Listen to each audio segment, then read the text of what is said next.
دیکھیے معاشرے کے اندر جو رخنے پیدا ہو جاتے ہیں، جو خرابیاں پیدا ہوتی ہیں، ان کے دو بڑے بڑے اسباب کو یہاں پر واضح کیا گیا ہے۔ ایک افواہوں پر عمل کرنا، افواہ پھیل گئی، بغیر اس کی تحقیق کیے کوئی اقدام کر دیا، کسی نے آ کر اڑا دیا کہ فلاں قبیلہ جو ہے اس کا لشکر آ رہا ہے حملے کے لیے۔ اب یہاں سے جو پہلے سے لوگ تیار ہو کر گئے اور وہ ابھی اپنے گھروں ہی میں تھے کہ ان پر جا کر پڑ گئے، اور ان کے اوپر جو ہے چونکہ وہ خبر تھی کہ وہ تیاریاں کر رہے ہیں اور وہ تمہارے اوپر حملہ کرنے والے ہیں، لہٰذا وہ پری ایمپٹیو اٹیک جو ہے، جو آج کل بش صاحب کی زبان پر بہت زیادہ لفظ ہے کہ ہم تو پری ایمپشن جو ہے وہ کریں گے، ہمارا حق ہے، تو وہ پری ایمپٹیو اٹیک کر دیا گیا۔ بعد میں معلوم ہوا کہ وہ تو خبر ہی غلط تھی، تو ظاہر بات ہے کہ اس پر یقیناً جو ہے وہ پشیمانی ہوئی کہ ہم نے ایک ایسا اقدام کیا کہ جو ایک غلط خبر پر مبنی تھا۔ اور اس کو یوں سمجھیے کہ اس معاشرے میں اس کے امکانات بہت تھے۔ جو لوگ ایمان لے آئے تھے اور جن میں ابھی ایمان پورے طور پر راسخ نہیں ہوا تھا، ان میں سے وہ لوگ بھی تو تھے نا جن کی پرانی قبائلی دشمنیاں تھیں۔ اب ایک شخص کا خیال ہے کہ میں اپنے اس دشمن قبیلے سے کوئی جو ہے انتقام لینے کی صورت پیدا کروں، اس نے خبر اڑا دی کہ فلاں قبیلہ جو ہے وہ تیاری کر رہا ہے مسلمانوں تمہارے اوپر حملہ کرنے کی، لہذا پیشتر اس کے کہ وہ اقدام کریں، تم جاؤ۔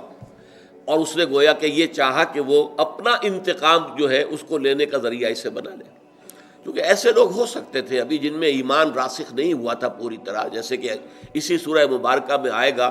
کہ قالت الاعراب آمنا قل لم تؤمنوا ولکن قولوا اسلمنا ولما يدخل الايمان في قلوبكم۔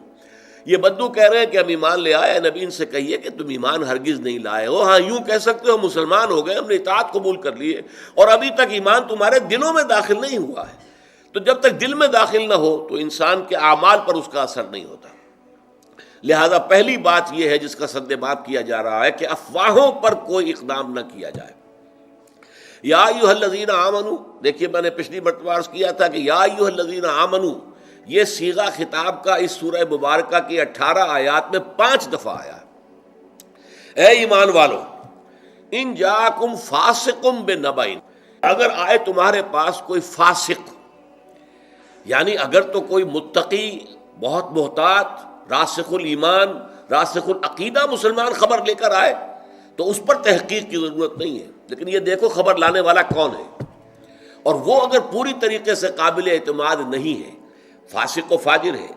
پوری طرح ابھی ایمان اس کے دل میں داخل نہیں ہوا ہے جو اس کے اعمال سے ظاہر ہو جاتا ہے۔ ان جاءکم فاسق بنبأ، اگر ابو بکر صدیق کو خبر لائیں گے تو اس پر کوئی تحقیق نہیں کی جائے گی، اس لیے کہ وہ تو الصدیق ہے، ان کے بارے میں کسی جھوٹ کا، کسی غلط بیانی کا کوئی امکان ہی نہیں۔ لیکن ان جاءکم فاسق بنبأ، اگر آئے تمہارے پاس کوئی فاسق کوئی بڑی خبر لے کر، نبا کہتے ہیں بڑی خبر کو، اہم خبر، فتبینوا، تو تحقیق کر لیا کرو، چھان بین کر لیا کرو، تفتیش کر لیا کرو، ان تصیبوا قوما، مبادا تم جا پڑو کسی قوم پر، کسی قبیلے پر، کسی لوگوں کے اوپر جا کر حملہ کر دو، حملہ آور ہو جاؤ، بے جہالت، لا علمی میں، تمہیں صحیح بات معلوم نہیں تھی، تمہیں غلط فہمی کے اندر مبتلا کر دیا گیا، ایک جھوٹی خبر کے اوپر تم نے اقدام کر دیا،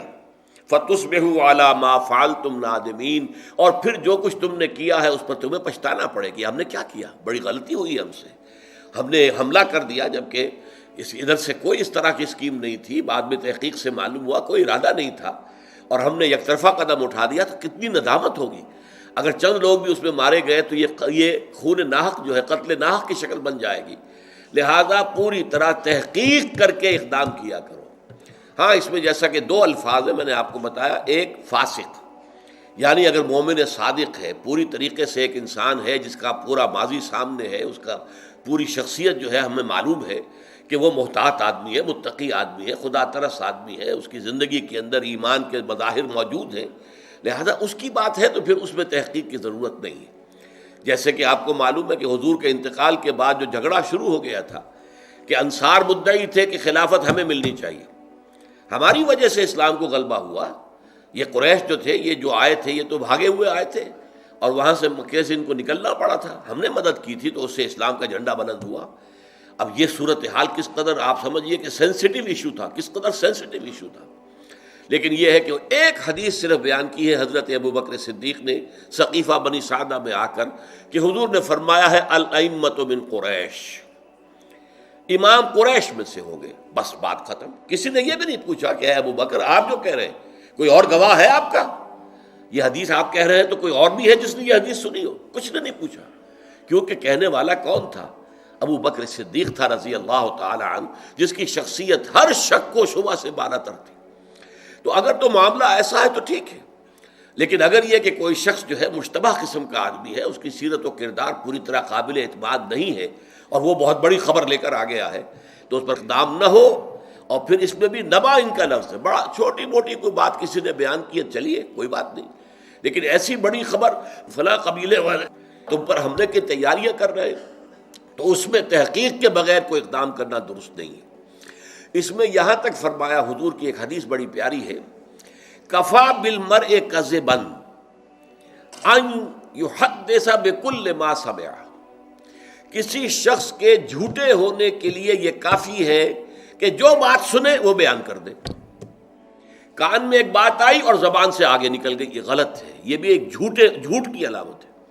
جو بات سنی ہے پہلے تحقیق کرو، دماغ میں لے کر جاؤ اسے، اور تحقیق کرو، تفتیش کرو، تبیین کرو۔ اگر وہ بات صحیح ہو تو تمہاری زبان سے نکلنی چاہیے، ورنہ اگر وہ بات جھوٹی تھی تو اس جھوٹ کے پھیلانے میں تم بھی شریک ہو گئے۔ جھوٹ جو ہے وہ مزید آگے جا رہا ہے تمہارے ذریعے سے، لہذا یہ بھی ایک قسم کا جھوٹ ہے، حالانکہ آپ نے جھوٹ بولنے کا ارادہ نہیں کیا ہے، آپ کی نیت جھوٹ بولنے کی نہیں ہے۔ بھئی میں نے یہ سنا ہے، بھئی یہ سنا ہے، اور اسی بنیاد کے اوپر آگے آپ بیان کر رہے ہیں، تو اس سے تو ظاہر بات ہے کہ اگر وہ جھوٹی ہے خبر تو گویا آپ ذریعہ بن رہے ہیں اس کے آگے پھیلانے کا۔ لہذا اس کے اوپر یہاں تک اس کو یعنی روکنے کے لیے انداز یہ اختیار کیا گیا کہ یہ بھی جھوٹ ہے۔ کفا بالمرء کذبا، کسی شخص کے جھوٹے ہونے کے لیے یہ بات کفایت کرتی ہے، ان یحدث بکل ما سمع، کہ وہ بیان کر دے ہر وہ شے جو اس نے سنی ہو، یعنی اس میں تحقیق اور تفتیش سے کام نہ لے۔